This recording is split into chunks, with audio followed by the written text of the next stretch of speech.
Yeah,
people will be coming on live. Hello, everyone. You can keep chatting away, but I'll be starting to admit people into the meeting. Okay. No rush. I have to start talking. There's somebody. I'm not sure whether I gave you that, but I had a print out. Did you want the speakers on again, or that's still not necessary? Yeah, I'll need the sound on that when I start the video.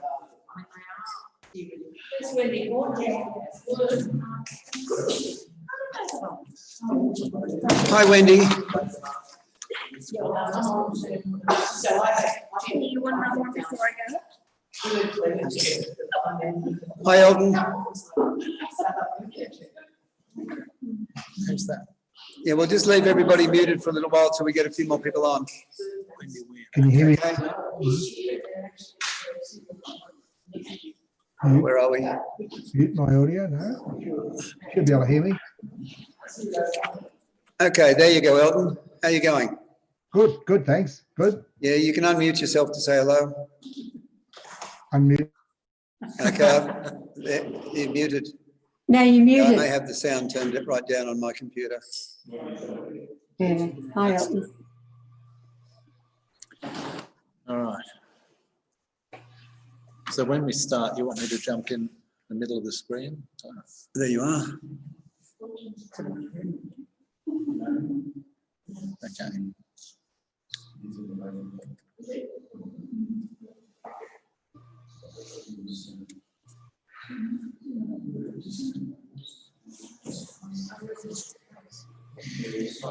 On mute.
Libby's square's gone blank.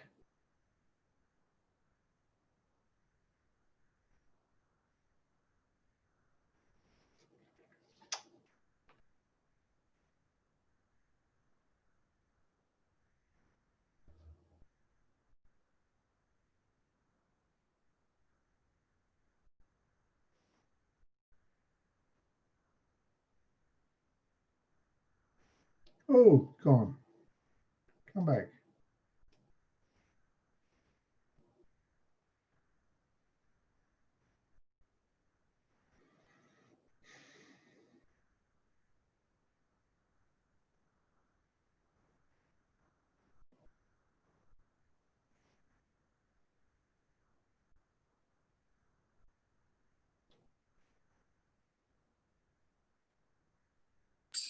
Okay, Les here. And Steve on the picture, how are you going? All right.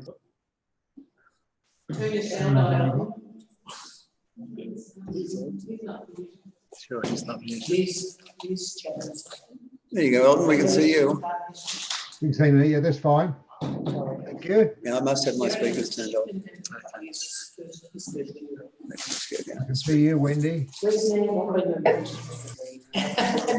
How are you, Elton? Well in yourself. How are you? All of it tends to So stuff. we can hear you now. How are you, Elton?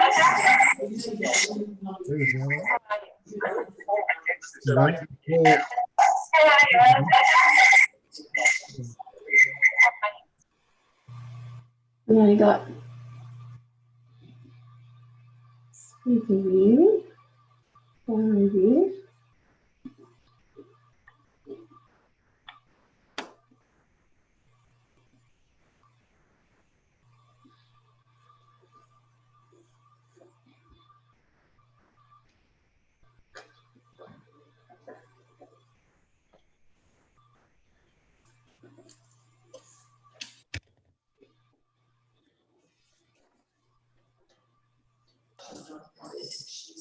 See if that's pretty good.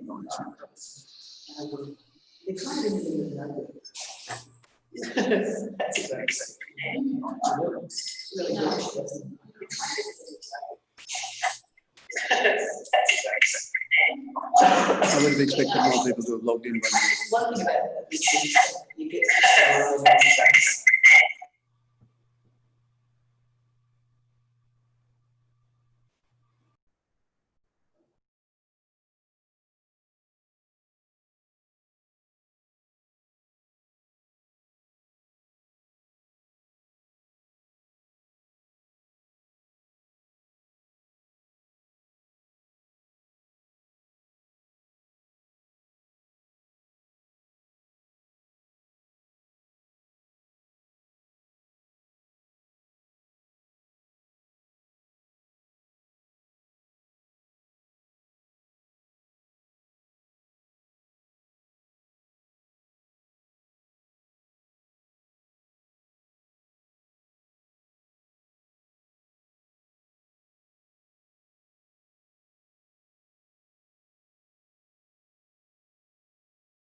Hello, Hi, Dan. Hello, Nan. Camera needs to come down a bit, Nan. Hello, Nan.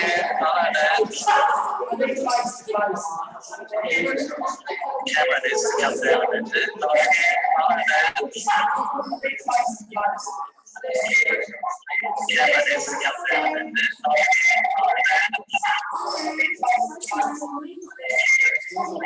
Sue, how you doing? Good, thank you. How are you? We're getting all sorts of feedback at the moment, but that's okay. Hi, Nancy. Hello, Susan. Got to get that Nancy bit in. Steve, you're looking very odd being Les. Hello.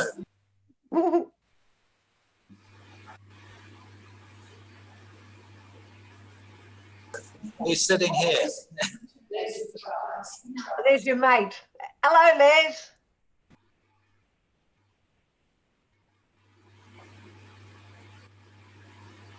Yeah, I'm here, but very quiet as normal. It's quite nice to see your face, Steve, instead of his.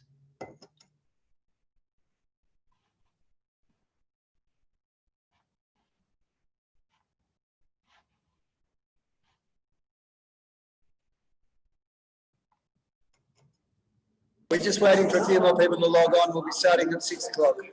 Yep.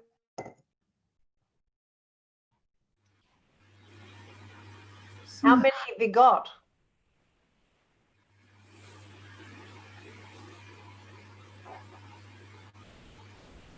How are you feeling, Nan? Good. Yep, no worries at all. Good. Hi, Julie and Don.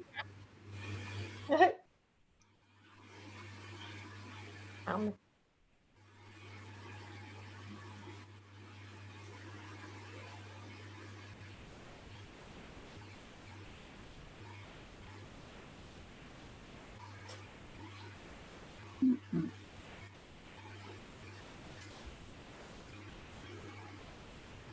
not sure that I'm supposed to be here. Yeah, this is the, this is right. Hi Don, good to see you back. Hi Julia. Hi. This is for the, Yeah, yeah. this is fine. Is that- Yeah, this is a bit of a meeting beforehand. Oh, okay. Members, and then the lecture. Yeah.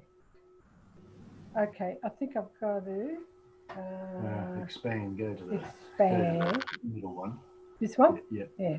Okay, And that's then- better. Yeah. I'm muting. Where's my muting? Yeah, There. On here? you're muted now, yeah. Yeah. Okay, good. I can't hear. Who's talking? I can't hear anyone. No, They've all got their mics mute. Oh, Yeah. that's why.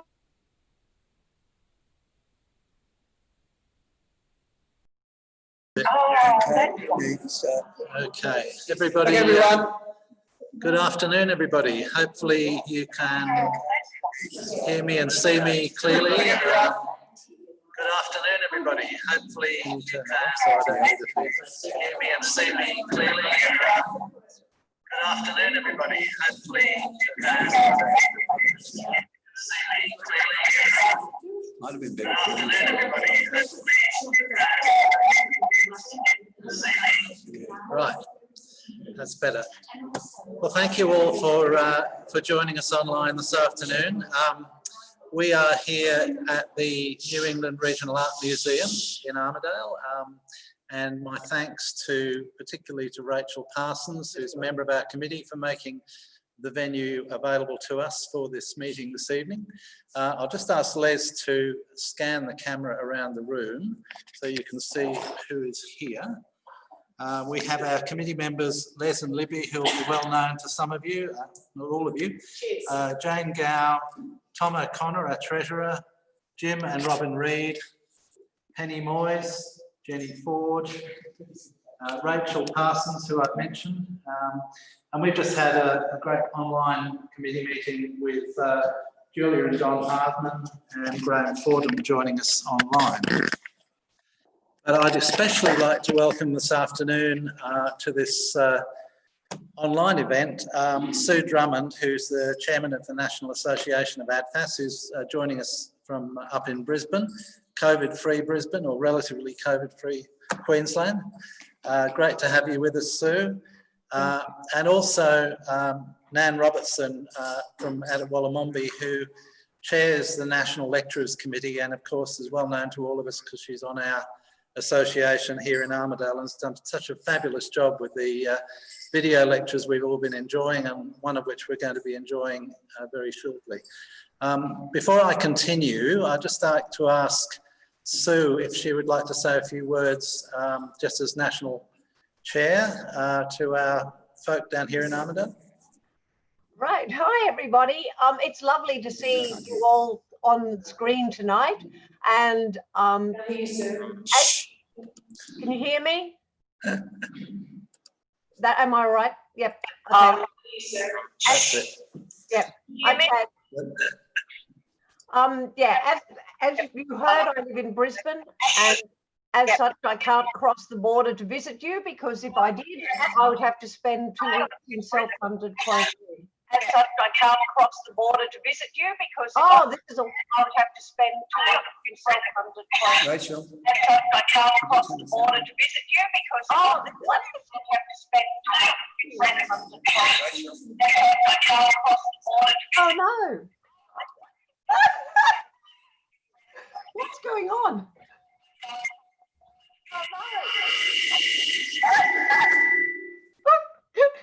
I'm hearing myself 100 times. There we are. That's good. Is that better? Yeah. All right. Okay. Well, you heard that about 20 times anyway. Anyway, righty-ho. So I just wanted to say how delighted I am at the support the societies are receiving from their members and how well you're all embracing new technologies. ADFAS Armidale is one of our most vibrant and innovative societies in keeping members connected and involved, thanks to the amazing efforts of your committee, and you do know who those people are. And as you know, we have your own Nan Robertson, who we have to thank for securing all these wonderful video lectures that we have available. They're excellent. And even more so, considering that they've been made in people's homes by the lecturers themselves. We know that watching video lectures don't replace the real thing, but I found that watching the video lectures with a few close friends over a glass of wine adds to the enjoyment. The executive team, of which there are 3 Armidale members, Les, Nan and Libby, have been busy supporting societies in every way we can, including reducing costs. Almost all of our 38 societies around Australia are providing video lectures for their members and keeping in touch regularly with informative newsletters.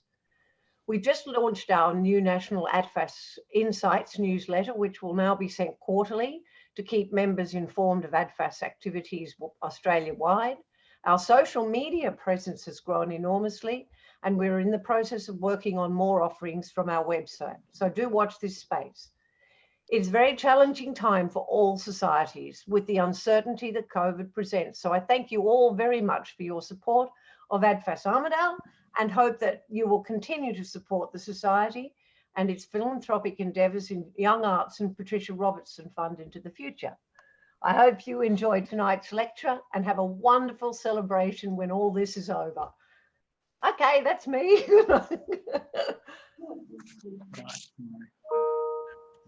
Good. Yeah.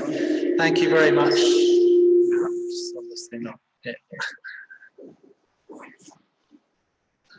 Thanks, Rachel. Thank you. Thank you very much indeed for that, Sue. We do appreciate you being here this evening.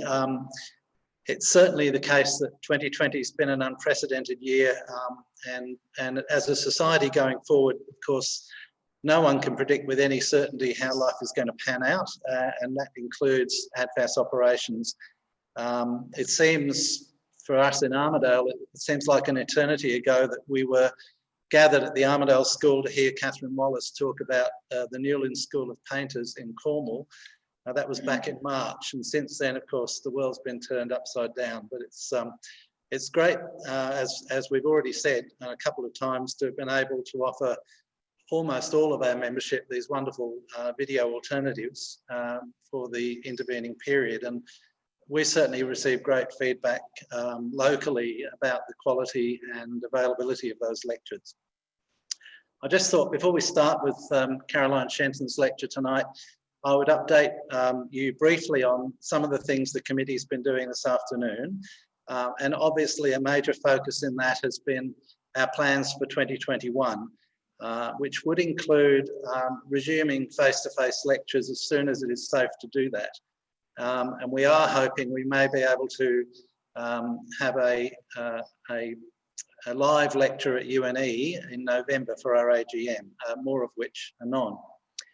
One of the things our members may be interested to hear is that obviously with the substantial disruption to our program this year and the online delivery, which of course has resulted in some savings to us, that we are looking to offer continuing members next year a substantial discount on their membership fees, probably in the order of about 1/3 of what they've been paying to date. So that's some good news. And we do intend to continue. In fact, we've already organised a full program of lectures for next year, just subject to liaison with Nancy about who can provide what subject matter on video, but we're confident we'll be able to provide 10 lectures to everybody next year. Things like our ongoing online support, our young arts support, that's been very successfully continued with help from people like Graham Fordham, who will assume a more prominent role in that next year, taking over from his colleagues in the Rotary organisation. This year, we've been able to provide support to the Backtrack organisation with some mural art, for school and community instruments, musical instruments in Walker, the ongoing New England Sings program, the schools program of Musica Viva in our community, and we've been able to offer some tertiary scholarships, including those of you who might remember meeting Amy Roth in February. She's been down, of course, in Melbourne, trying to pursue her studies there in a very difficult time, and she's told us that the scholarship we offered at the beginning of the year has been very critical to her being able to do that. So all those things are very positive, and we continue to support the Patricia Robertson Fund, which is the national initiative to support art conservation with mid-career practitioners in that field. And I'm delighted to tell you, Sue, that we're going to be able to offer an ARMIDALE scholarship this year and again next year. We're going to be able to continue that at $2,000 for that purpose. The last thing I wanted to say, this is really a great opportunity to do this, and we've got Nan online, is to say that at our committee meeting this afternoon, we're going to lose a number of people off our committee next year, including Les and Libby. They're going to continue at the national level, but they're not continuing on our local committee. But we did recognise the fact that we've got the three members, Les, Libby and Nan, all operating at a national level, which I think is something of a first to have one society with three people on the national committee, which is a fantastic feather in our cap. They've all been involved with ADFAS ARMIDALE for many, many years now. And I can only just reiterate again what a fantastic thing it is that we have Nan. She's so approachable in terms of the video content we've been getting this year, and she's just been doing a marvellous job with her lecturers committee. So our committee this afternoon voted unanimously to award life memberships to Nan and to Les and to Libby, which is fantastic, and congratulations to all three of you, and we're delighted to have that opportunity to recognise what you've done for us in that way. Now, I'll move on to the lecture intro, because I think Les is going to be able to throw to that shortly. Our lecturer today is Dr. Caroline Shenton. She's an archivist and historian from the UK. She was formerly the director of the Parliamentary Archives in London, and before that she was a senior archivist at the National Archives in London and Kew. Caroline teaches public history to postgraduates at the Centre for Archives and Information Studies at the University of Dundee, and during 2017 she was a political writer in residence at Gladstone's Library in Flintshire in Wales.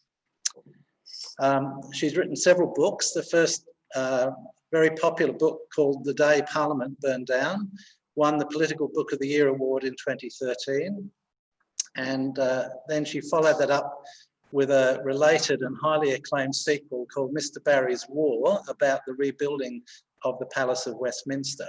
And that was Book of the Year in 2016 for the Daily Telegraph and the BBC History magazine.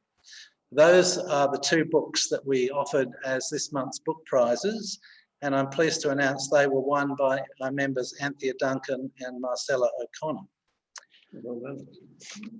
Tonight, however, Caroline's video lecture will be on the topic of her new book, which is due out next year in 2021.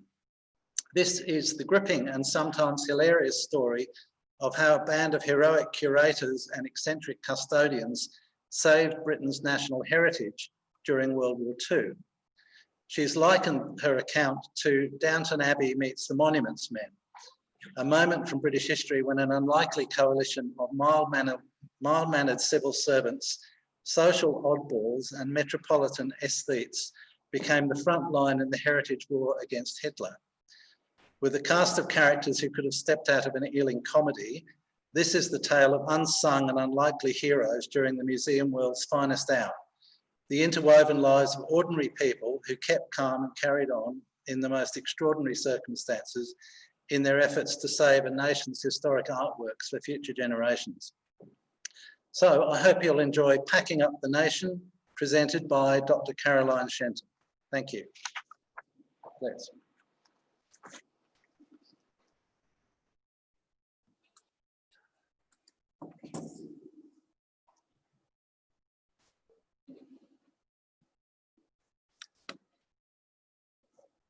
We got any sound?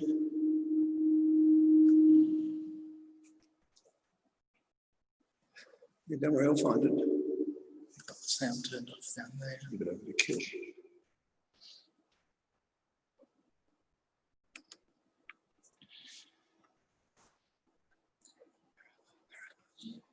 Won't be long.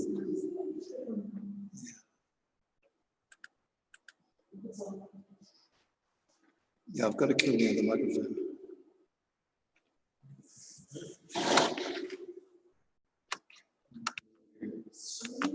I go to full screen.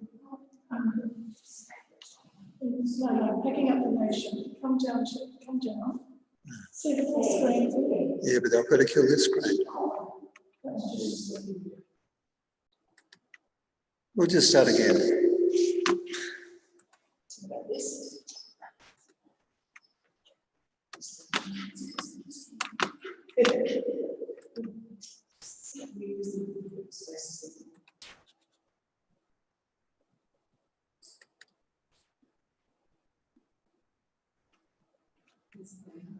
You got any sound?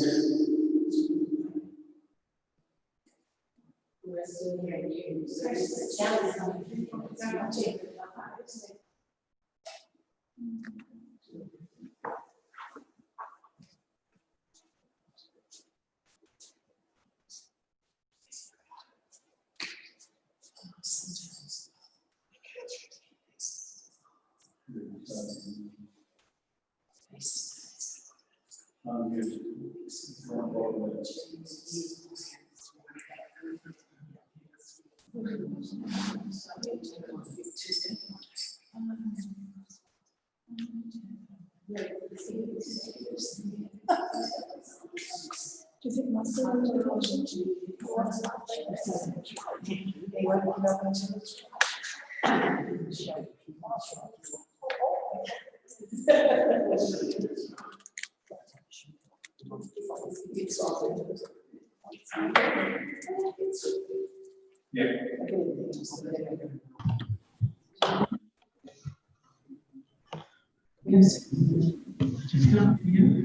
We had a plan before.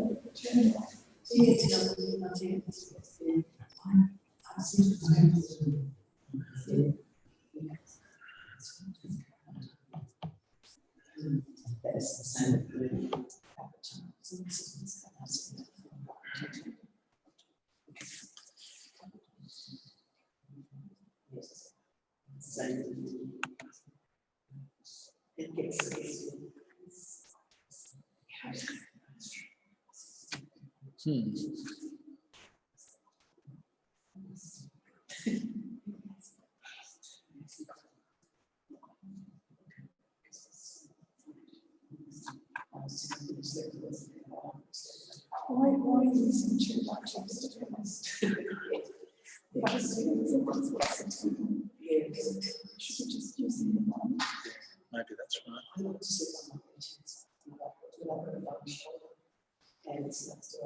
Well, feel free to go and tell me.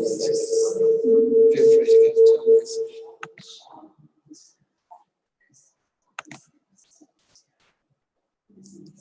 There's two of them there, there should be. Turn the mic on, and stop the video.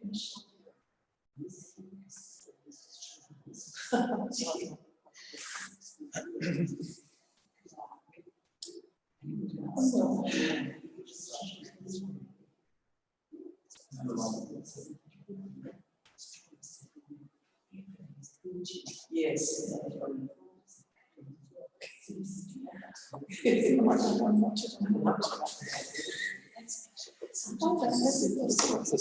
I'm all for keeping it simple.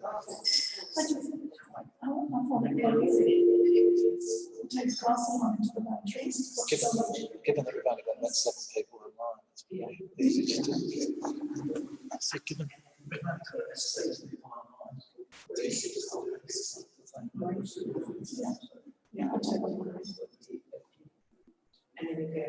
Oh, we've got Libby Anderson. It's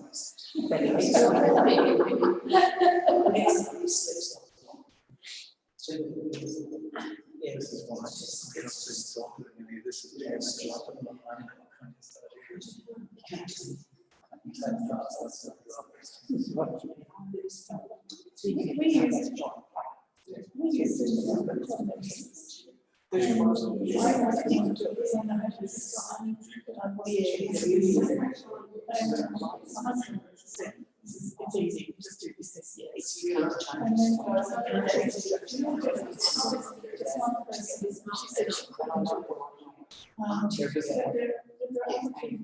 never done so before. Yes, they managed to do it. Yeah, and it's like wood. Yeah.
We won't be long. We're going back through another to try a couple of other bits and pieces.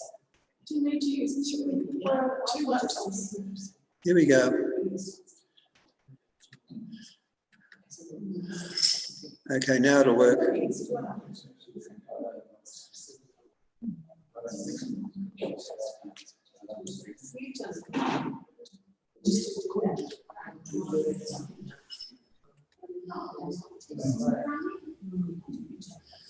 Right.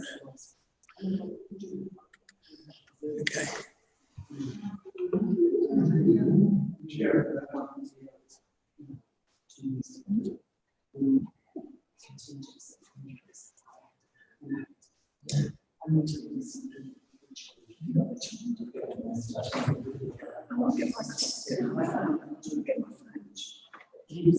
I think I should probably take that 6.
Inside, bar full of a biscuit tin.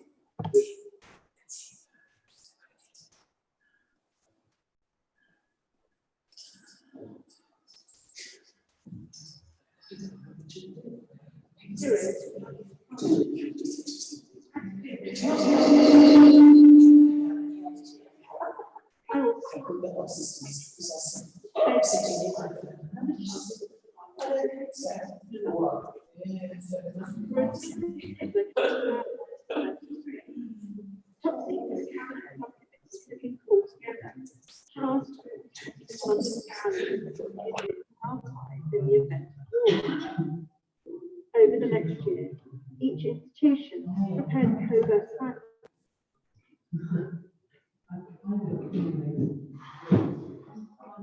No, not the, it's these, not the projector speakers, it's It seems astonishingly prescient now, and a sign of how seriously the government took the threat.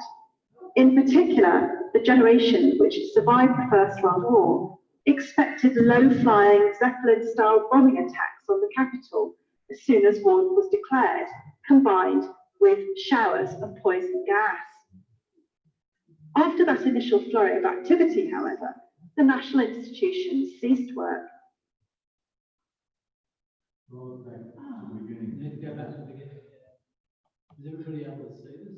Around 1934, the main products of their deliberations being a small green booklet intended to provide advice on protecting and salvaging collections held in local and regional museums and galleries. I'm recording in my bedroom, in my house in central Cambridge in England. My lecture is called Packing Up the Nation.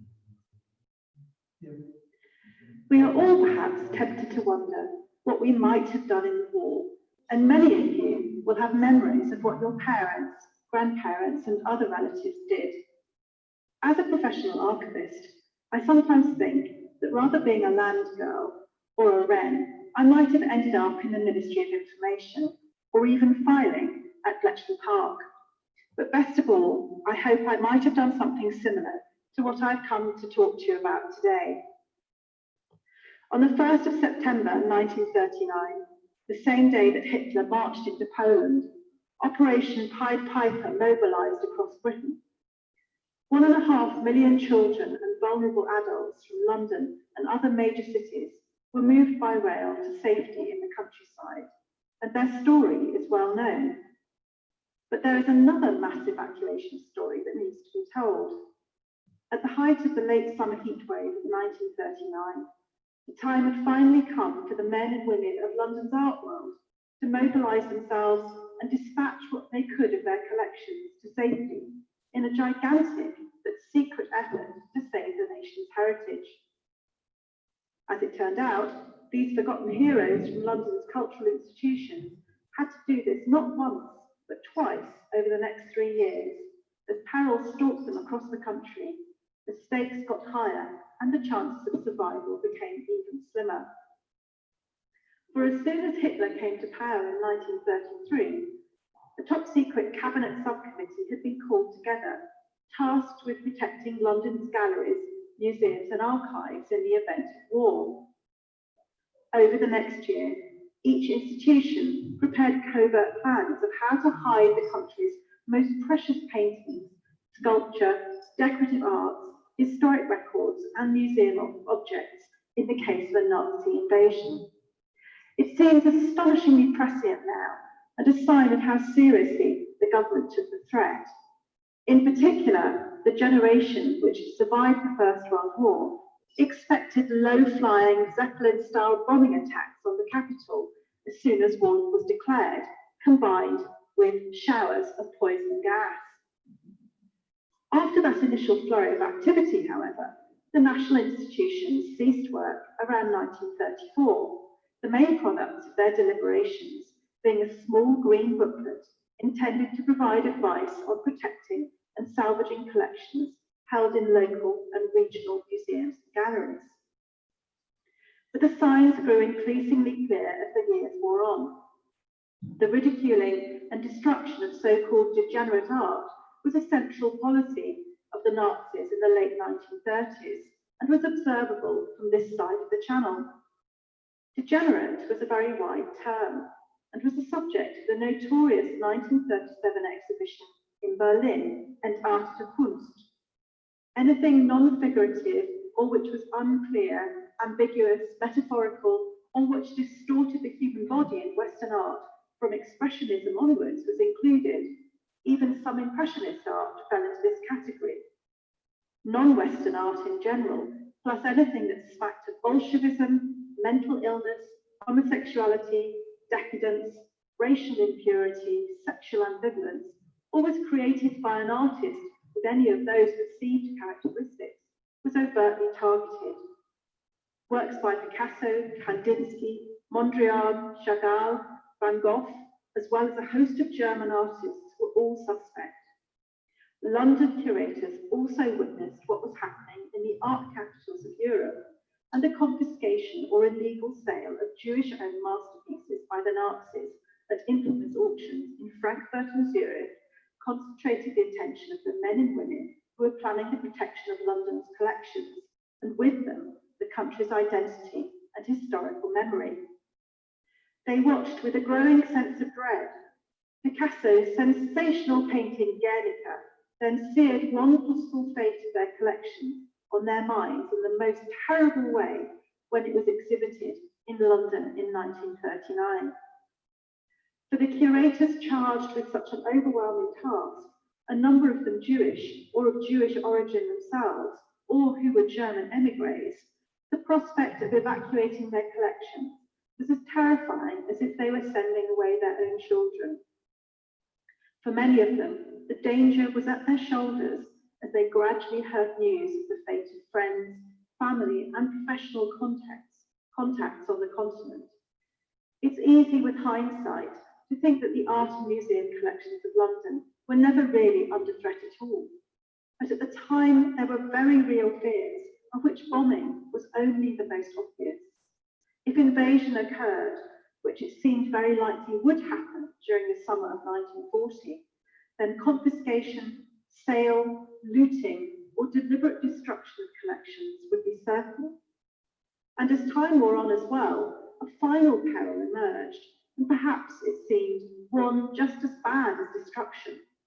And that was what might happen to London's favoured art, which fell into Nazi hands after invasion, which would either be sent back to Germany to be added to Goering's bloated collection of Western masterpieces in his own home, on the left here, apologies for the image quality, or perhaps worse, to be used as a propaganda tool to shore up a perverted racial ideology. Anything Anglo-Saxon or seemingly Germanic or Aryan had the potential to be abused in this way. An example is on the right here, when the Bayer tapestry arose the interest of Himmler after it was seized by the Nazis in Normandy, was subjected to scientific experimentation, and then reclassified as a Germanic cultural artifact created by the Vikings. Now, in this lecture, I'm going to look at what happened to 8 national collections in England during the Second World War. The National Gallery, the British Museum and its library, the Tate Gallery, the National Portrait Gallery, the Victoria and Albert Museum, also known as the V&A, the Public Record Office, and the Royal Collection. There are many more collections, of course, than this, but our time today is short. So these are some of the most significant and well documented. I should also say at this point that for obvious reasons, much of this work took place in complete secrecy. Therefore, photographs of the collections being moved or in situ are difficult to come by and were often taken in less than ideal conditions. In some cases, no visual record of the arrangements I describe exists at all.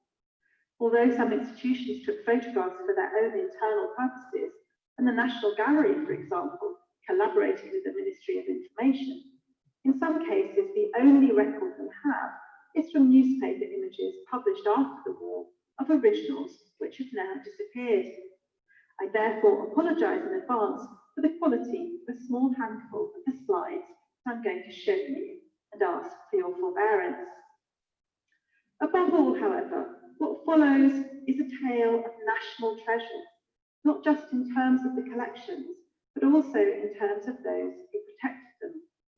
This is a moment in Britain's history when an unlikely coalition of mild-mannered civil servants, social oddballs, and metropolitan aesthetes became the front line in the heritage war against Hitler.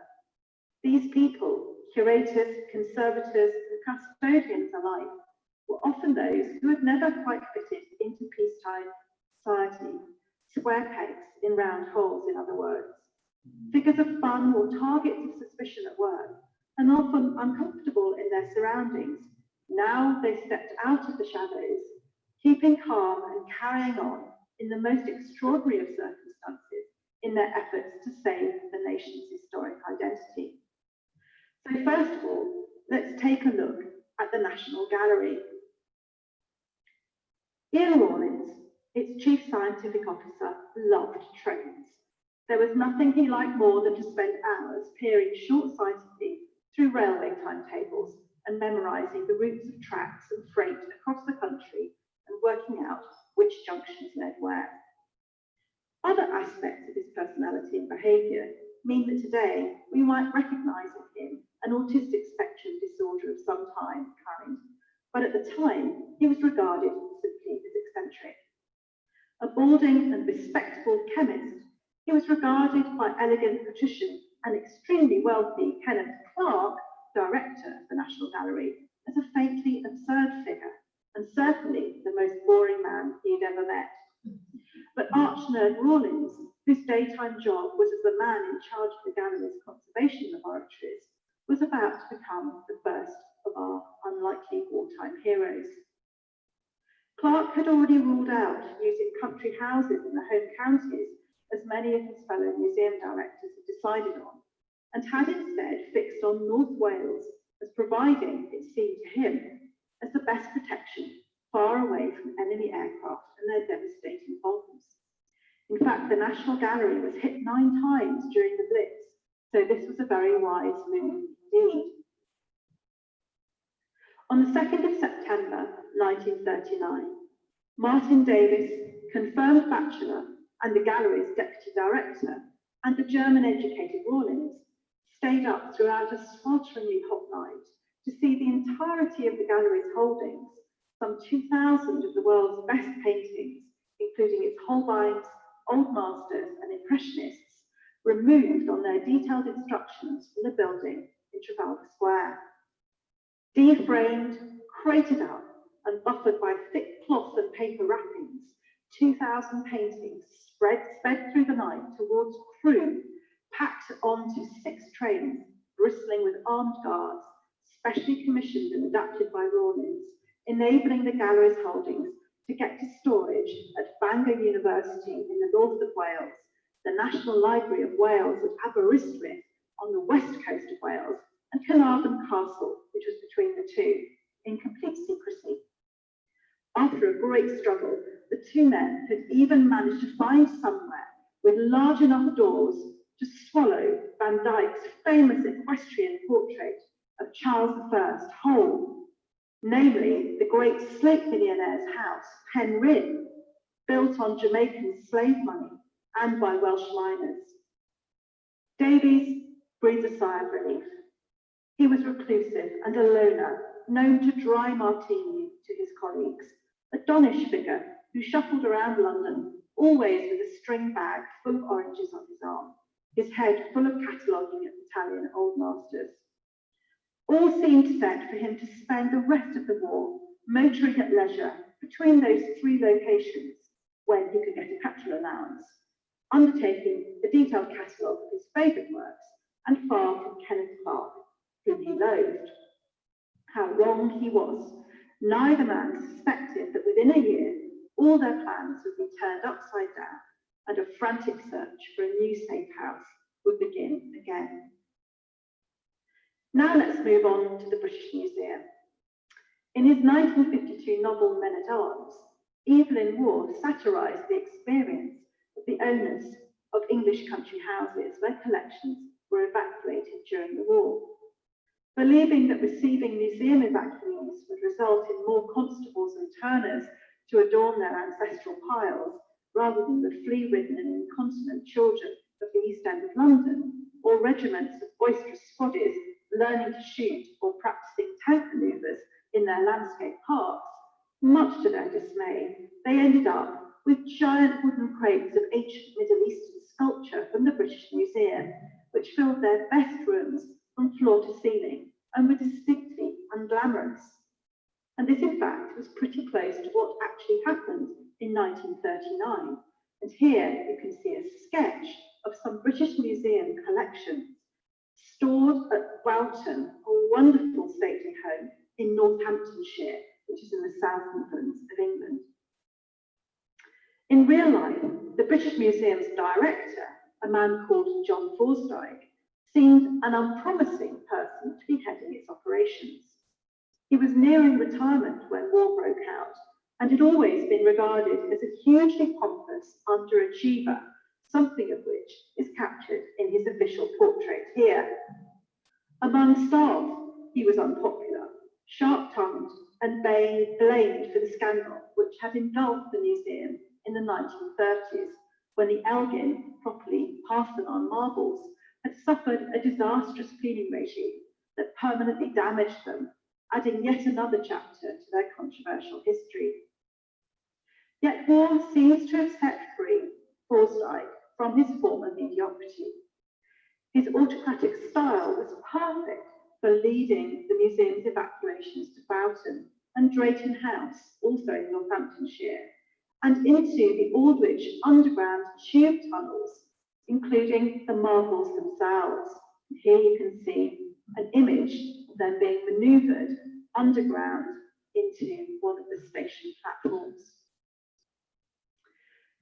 Some of the Parthenon marbles also were manoeuvred down the escalators in this fashion, and they ended up in this sort of accommodation, crated up, safely secured behind brick walls until the war was over. Forsyth took charge of firefighting in the empty building at Bloomsbury, and also was enabled to help the salvaging of anything that was destroyed. His decisions saved a large portion of the building. 4 months after the moves, however, his plans were starting to collapse. Mildew was growing rampantly across some collections at Unheated Drayton, where the family had moved out with all the servants. The museum staff were being expected to run the house and estate, as well as look after the family collections on top of their own, but they turned out to be hopeless at fending for themselves. For the next year, they struggled on in terrible conditions, not aided by the return of the family's dowager and threats to build a military aerodrome nearby. But all along, Forsyth had another plan up his sleeve, if only he could persuade the Office of Works to pay for it. And before we find out what that was, let's turn now to the collections at the Tate Gallery on the banks of the Thames, including its great holdings of Turner, Constable, and other British artists. These were divided between Muncaster Castle in Cumberland and a country house called Helen's in Herefordshire in the west of England. Helen's formidable chatelaine, Lady Helena Glycom, was a great niece of Queen Victoria, who had spent the Great War on the Italian front running a Red Cross X-ray unit with her female lover. Now Lady Helena filled her days sending copious and increasingly irritable letters in loopy blue ink to John Rothenstein, director of the Tate, begging for more money to pay the coal bills to keep the paintings at the right temperature, in between rowing with the Tate's workmen who refused to help with the harvest and were often to be found picking fights in the local pubs or drunkenly harassing her parlourmaids. Peace only broke out when two of the worst offenders unexpectedly and successfully took to valeting Lady Helena's convalescing neck, badly mutilated in the war. The embattled Rothenstein fielded letters from her and from Queen Mary, that is, George VI's mother, who had been evacuated to Badminton House in the west of England with 70 pieces of luggage, and who was forever, like Lady Helena, sending fusillade of advice to him in his Millbank office before it became completely unusable due to bombing. In fact, the Tate suffered the worst damage of all London museums and galleries, while Rothenstein heroically slept in the basement during the worst of it until the whole building became unlivable in. At the Victoria and Albert Museum, the V&A, women curators who had only begun to fill the professional jobs in London institutions in the previous decades suddenly came out of the shadows on the outbreak of war. Young male curators were swiftly called up or joined the intelligence services, especially if they had expertise in obscure ancient languages, perfect for the pattern recognition needed by decoders seeking to break the Enigma code. And they left behind them only old-timers like Forsyth, Davies and Rawlins. This allowed their younger female contemporaries to flourish and prove their mettle. Now the girls rolled up their sleeves to organise the moves and to protect and study collections once off-site. Muriel Clayton of the Victoria and Albert Museum oversaw many of its removal operations. A graduate in classics from Trinity College, Dublin, she was one of that generation of so-called surplus women, the 2 million women who, because of the First World War, were destined never to be married. As a result, she became one of the first 2 female curators to be taken on at the V&A in 1926. The furniture, metalwork, porcelain and ivories in the museum's collections washed up at Montacute House in Somerset in Western England, where she was the only woman among a host of men who were too old or too unfit for service. Clayton, elegant and super efficient, also fought a daily battle with moths whose infestation threatened to chew right through the V&A's 400-year-old oriental carpets as she crawled across the floor of the Great Hall at Montacute, chasing those beasties as part of her morning routine. Her increasingly desperate letters back to London, once she became chief custodian at Montacute, resulted in flippant responses from the men in charge, including this rhyme: "I'm sorry that at Montacute the moths at work with teeth acute, but if your people work with zest, they'll soon eliminate the pest." Damp conditions began to affect the boxed up watercolours, which needed to be aired on a regular basis, as did the illuminated manuscripts, prints and pictures. By the autumn of 1940, Montacute was becoming a liability for the V&A. Clayton was increasingly frantic about fire protection, and with German aerodromes now peppered across Normandy and Brittany, it was directly on the flight path of planes which had gone on to bomb Bristol and Cardiff. Meanwhile, the V&A roofs were burned by incendiary bombs and the wall damaged. Throughout the Blitz, the holes are still visible there today and form part of its war memorial.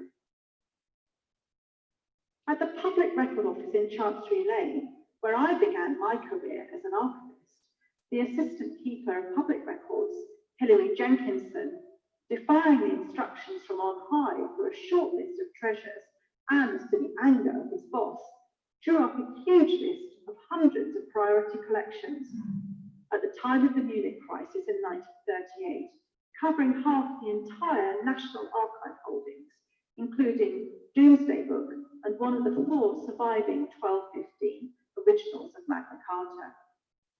The original plan to house the collections in 2 country houses in Bedfordshire was reluctantly discarded due to lack of space. Railway tunnels were too wet, and the idea of record storage in freight trains on remote sidings was abandoned as too impractical. In the end, a massive packing operation began, building crate upon crate of cardboard boxes slung around with steel to hold the ancient rolls together, and at least one venerable archivist got himself tangled up in the machinery and nearly castrated himself in the process. One less than sympathetic colleague describing that as rapture by rupture. Doomsday Book, England's oldest public record, the 1086 survey of land holdings by William the Conqueror of his new kingdom, finally made its way to the abandoned women's wing of Shepton Mallet Prison in the west of England, taken there in a full military convoy on the 29th of August 1939. The armed lorry made such rapid time down the Great West Road that it arrived half an hour early. The driver and guard then left the van with Doomsday inside, unattended at the Market Cross, while they went off to have a well-earned cup of tea after their endeavours, which rather defeated the object of the exercise. Eventually, 140 tons of records were stored at Shepton Mallet, another 575 in Derbyshire in the Midlands of England, at Haddon Hall, here, and at Belvoir Castle, here, quite an extraordinary sight. And this was thanks to the Duke of Rutland, who gave these records a safe home in his houses and thus prevented military billeting or evacuated boarding schools from taking over his ancestral properties.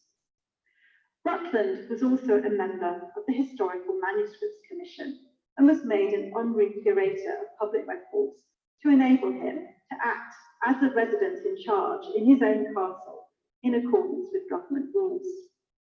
The Oxford Diocesan Training College, the teachers at Cullen in Oxfordshire in the South Midlands, took another 450 tons, and a further 300 tons went to Clarendon Park under the watchful eye of the historian Georgiana Blakiston, born a Russell and a relative of both Bertrand and Conrad. She slept in the basement during air raids, surrounded by crates of beans. But one of the country's most famous documents had already left Britain, and that was a 1215 Magna Carta belonging to Lincoln Cathedral, which had been on display at the World's Fair in New York when war in Europe broke out. Churchill offered it as a sweetener to Roosevelt to encourage him to come on board with the war, an offer that thankfully was never taken up. Instead, the Library of Congress in Washington gave the refugee a home until the USA entered the war, when it was dispatched to Fort Knox, Kentucky, along with the Declaration of Independence and the American Bill of Rights. Before war broke out, the royal collection in central London was scattered across various royal palaces and residences, but principally at Buckingham Palace, the Tower, and the Banqueting Hall in Whitehall. Some items were moved to the underground, others to Buckingham Palace basements and Hampton Court. Beginning on the 26th of August 1939, and taking a month, the crown jewels were moved to the Tower of London, involving the Lord Chamberlain's office, the Commissioner of Police, the Keeper of the Jewel House, and Garrards, the royal jewellers, to transfer them in stages to a previously selected and approved position in Windsor Castle, the safest space possible. They were placed in a vault under the office of the suave Royal Librarian, Sir Owen Morshead. Subsequently moved and packaged in anonymous hat boxes to an underground tunnel beneath the castle's outer walls, Morshead explained to Queen Mary what he had done with the most valuable jewels as an additional protection. got down, he said, with Mr. Mann, that was the keeper of the Royal Armouries, and we took out perhaps a dozen of them, the Cullinan fragments, the Koh-i-Noor diamond, and the Black Prince's ruby. All the stones I mentioned came out easily, being merely clipped in.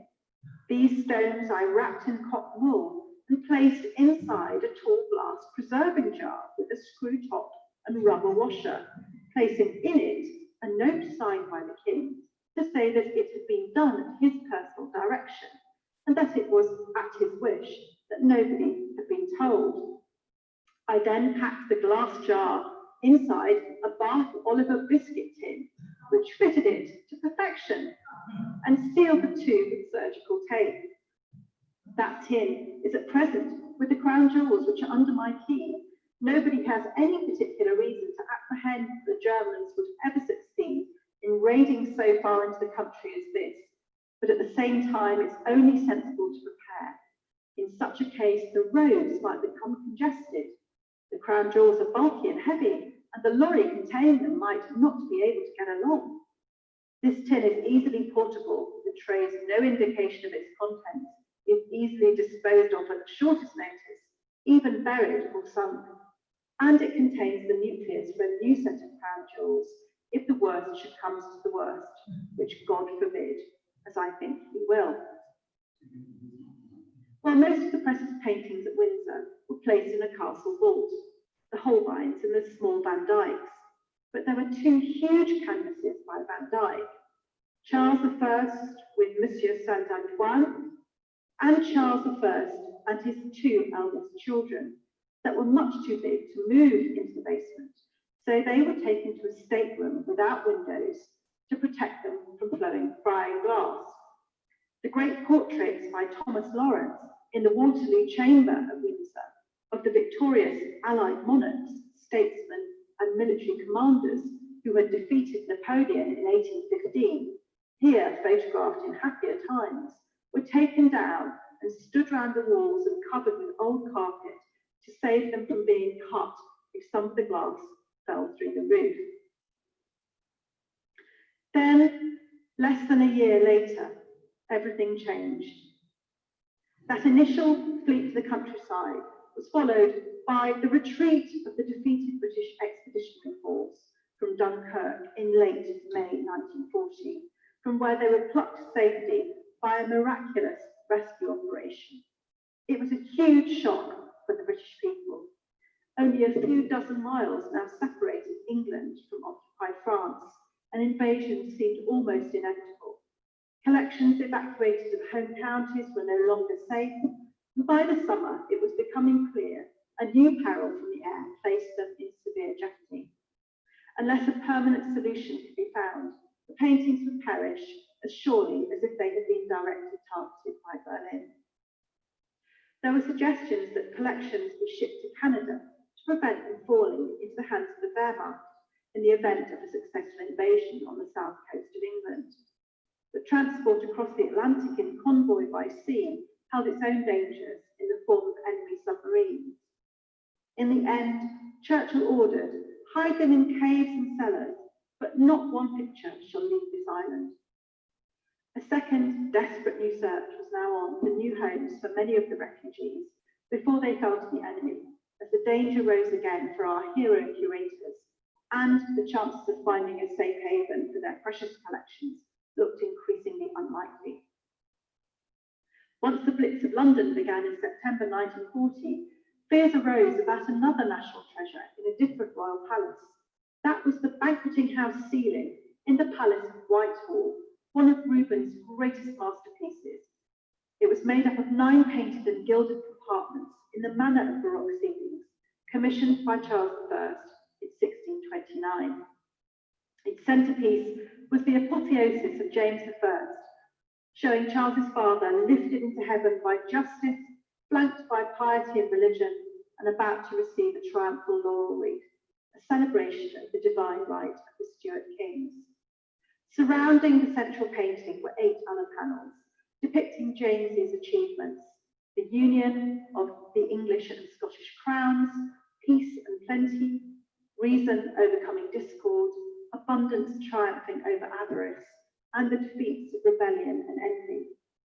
Installed in 1636, 13 years later, Charles I stepped out of a window from the hall under the gaze of his father onto the scaffold, but the ceiling survived.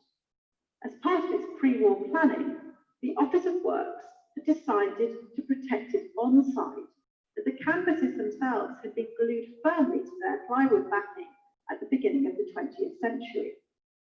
Several of the canvases were, in any case, too large to get through the windows of the banqueting house.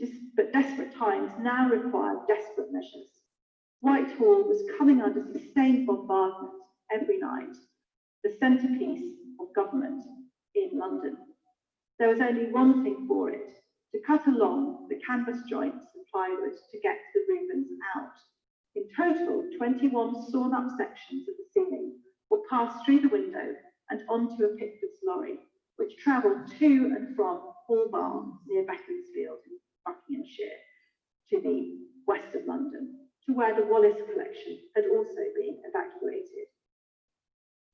As London came under sustained attack by night during the Blitz in the autumn of 1940, other items from the Royal Collection found their way to Metmore Towers, also in Buckinghamshire, where George III's gold stagecoach spent the war in the coach house there. But the main use for Metmore was to house the paintings of the National Portrait Gallery, removed from their frames and stored in an outbuilding called the Battery Room. Having done a few heritage moves in my time, let's look at this in a little bit more detail. Each canvas you can see here has been removed from its frame and placed into a protective plywood slip, making it easier and lighter to move. The slips project slightly beyond the surface of the canvases, so they can be stacked, as you see demonstrated here. There's a catalogue number and the title of the painting been chalked on the back of each canvas structure. These correspond to the lists which are pinned up at the end of the racking, which themselves are labelled with a number. You can see the number 6 there, and the shelves themselves, A to F. There would also be inventory notebooks kept by the curator, listing those numbers, titles, and shelf locations, enabling them to be checked in and out of their locations when needed. The racking here is purpose-built to be strong enough to support the canvases, though they're much lighter without their frames. And the paintings on the floor, at the back there, you can see are wedged up in case of leaks on the floor. When I look at this, I wonder about the heating arrangements. There must have had some way of managing the temperature and humidity. If stored like this alone, mould would soon begin to grow, so there was undoubtedly some sort of environmental regime, perhaps fans, and also regular inspections, which got the canvases in and out and stopped any dead pockets of air from growing spores. Everything here is wood, except for that roof over the shelving. It's not actually corrugated iron, though it looks like it. I think, in fact, that is asbestos sheeting designed to provide fire protection, and there were fire extinguishers and water pumps nearby. Indeed, some country houses actually used their ornamental ponds to provide the fire supply in case of an accident. The paintings were cared for at Metmore by 4 curators sleeping and cooking alongside the paintings. Here are 2 great pictures of the interior of their accommodation. One man became so keen to stay that he was taken on as Metmore's cook and housekeeper while tending a vegetable garden and chickens alongside the National Portrait Gallery's pictures of the great and the good. And here they are, growing tomatoes outside the stables and having a rest in the sun. Later on, some paintings moved to Metmore from the Speaker's House at Parliament, and they were stored in the billiard room there, along with 2 monuments, which you can see in the foreground here, from Westminster Abbey, which ended up being safely snuggled up there, and also to be found in the stables at Metmore, the estate stud. With the Blitz, Forsdyke of the British Museum faced his greatest challenge. On the 23rd of September 1940, one of the 4 great book repositories of the British Museum Library, better known today as the British Library and now moved from this famous space, the old reading room of the library, was bombed out in a nighttime air raid. It was one of the great cultural losses of the war. Almost every serious researcher there since has had the experience of having an order rejected, marked destroyed in the war. A massive drying operation followed to save those books which had been salvaged. Further bombings destroyed the conservation laboratories and damaged the iconic King's Library, as well as the Greek and Roman galleries, including the new Duveen Gallery, where the Parthenon marbles had intended to be displayed, leaving behind eerie ghosts of their former selves. Happily, however, a sanctuary in West Wales for their most precious collections. Luckily for them, the National Library of Wales, perched on a cliff overlooking the Atlantic in Aberystwyth, had been undertaking a major building extension in the late 1930s. It had sheltered books and some manuscripts from the British Museum in the Great War, and in 1937, its own plans, led by the super efficient, kindly and extremely determined National Librarian of Wales, a man called William Llewellyn Davis, had swung into action as it began to make plans to evacuate and excavate a rock tunnel in the cliffs underneath the library building on Cardigan Bay. This cave took in the most precious items from the British Library in 1939, intending to store their own and London's National Library treasures there.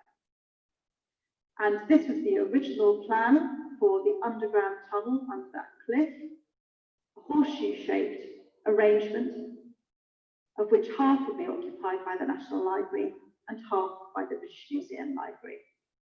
The entrance was carved out of the cliff itself, and it's still there today, but derelict. And I'm very pleased to say that last year I visited this amazing relic of that time, and here is a selfie with me in front of the entrance, just to show that I made it to explore that underground cave. By the end of 1940, a brick-lined tunnel had been handed over to the use of the British Museum Library for its papyri, parchment and paper. But even so, this treasure cave was just half the size originally intended because of the fragmentation of the rock above. The British Museum treasures, today the British Library treasures, that were stored there included 2 more original Magna Cartas, the Anglo-Saxon Chronicle, letters of the Kings and Queens of England, drawings by Leonardo da Vinci, some Turners, Michelangelos, and many of the greatest written treasures in the world. The tunnel today looks like this. Inside the main building of the National Library of Wales, the British Library had been allocated various other rooms, including a whole wing, here the print room, as it was brand new in 1937, in order to store its overflow items. And a large number of staff made good friends with their Welsh counterparts when they moved there. They worked alongside them, ate and socialised with them, forming their own community.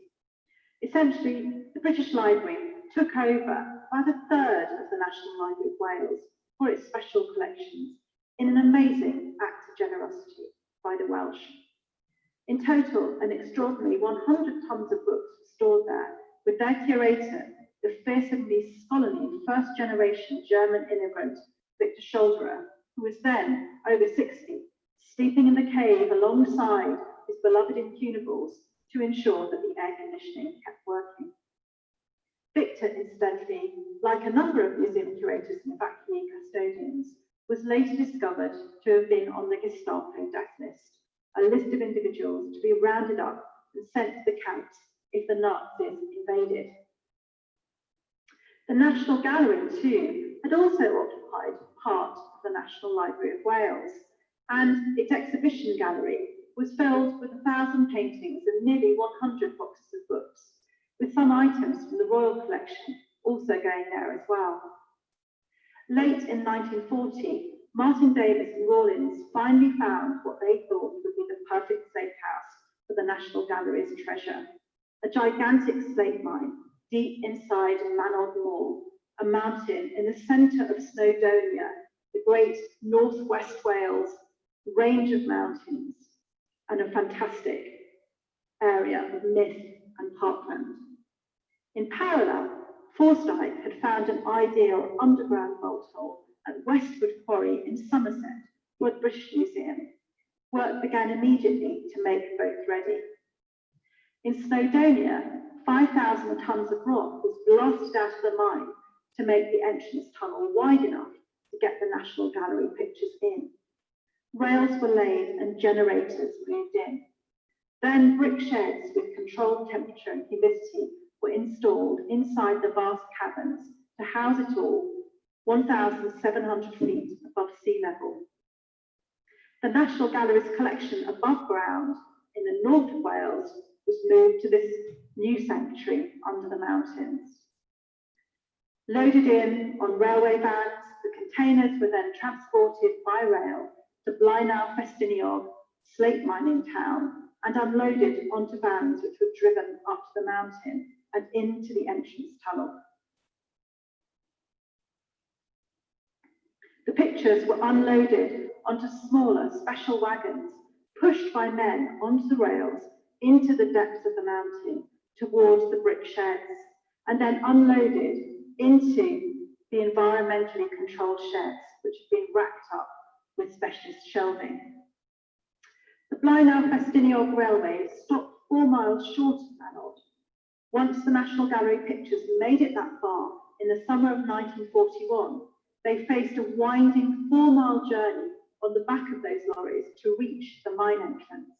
And this is the precarious journey of the great Van Dyck equestrian portrait of Charles I that we saw at the beginning of this lecture, on its way from Penrhyn Castle out of the main gate towards its final resting place inside Manor Mountain.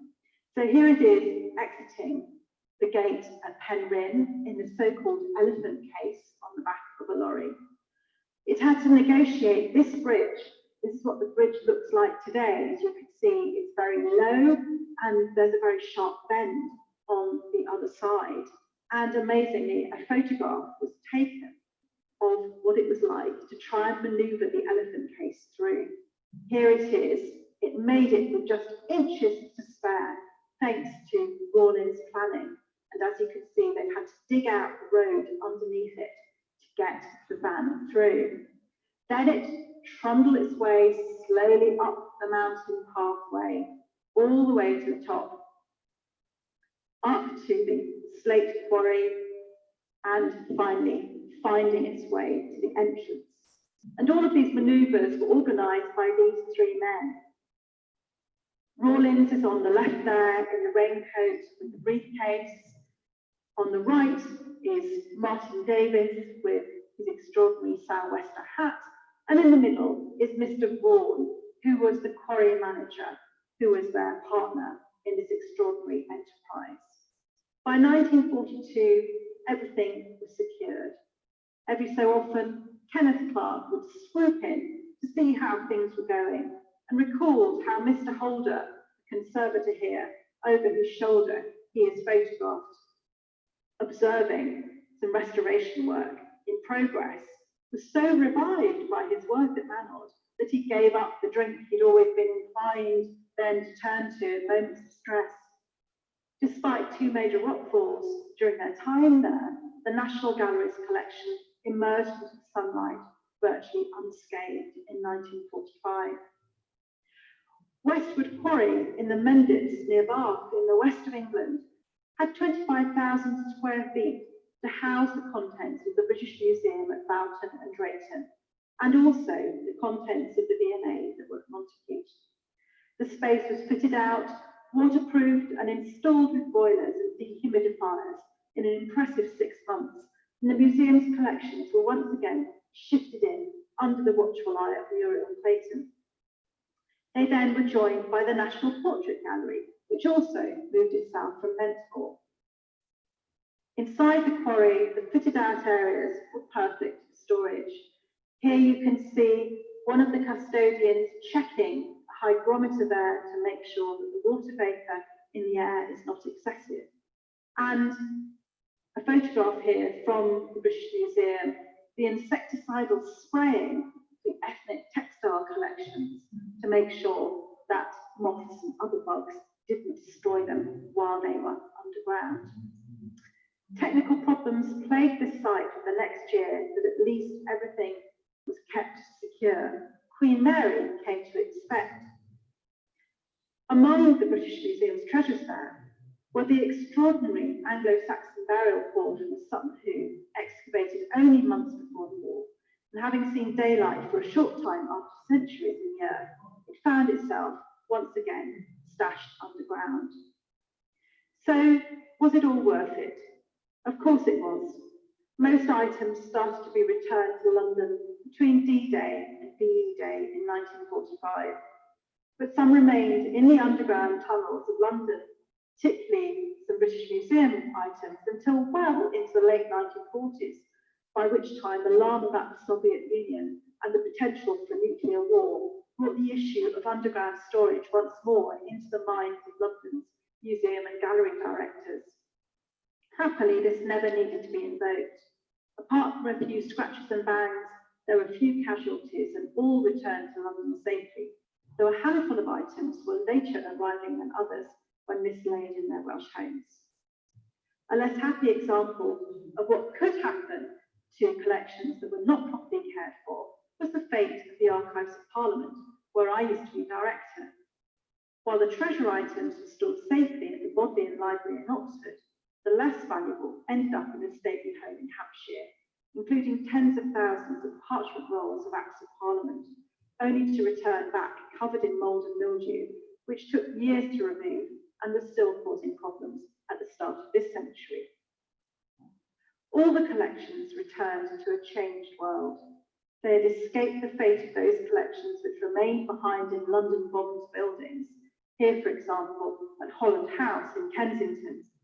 Many of the buildings they left, however, have been badly damaged, the Tate and the British Museum being the worst affected, and only fully restored again in the 1950s and 60s. But there were great benefits to the evacuations as well. Conservation science took an inestimable leap forward by what the National Gallery and other institutions, advised so ably by Ian Rawlins, had managed to establish with controlled environmental conditions inside the slate mines of Manor Moor.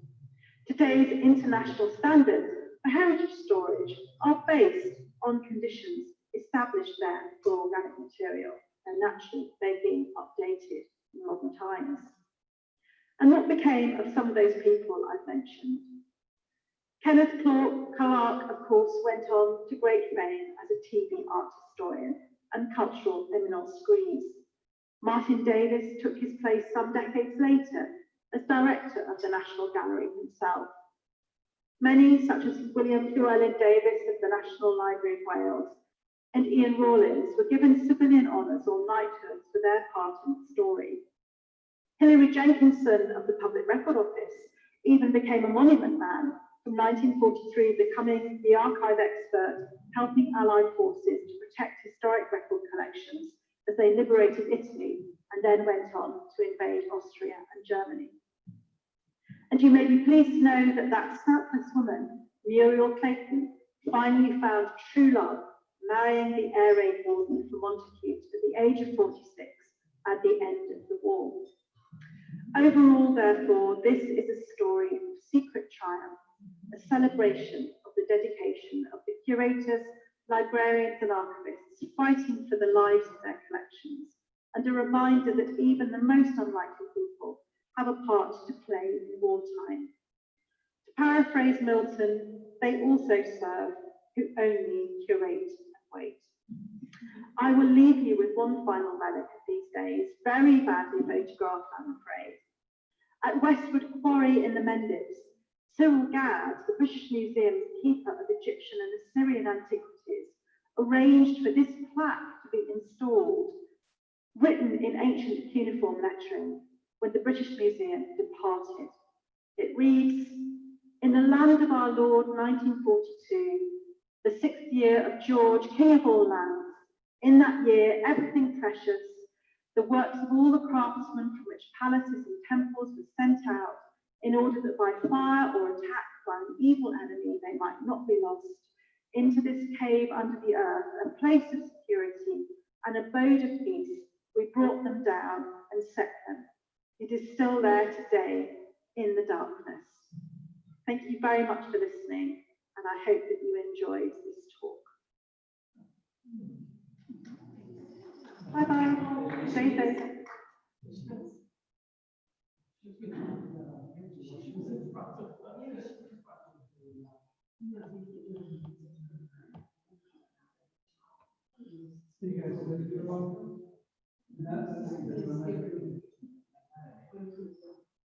Anybody else still there? No. I think the